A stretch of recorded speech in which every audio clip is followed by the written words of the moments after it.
Oynar bana senin padarına,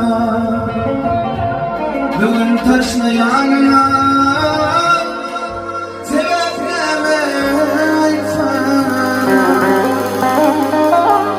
Oynar bana senin padarına, bugün taşla yanına sebeplemeyi sana.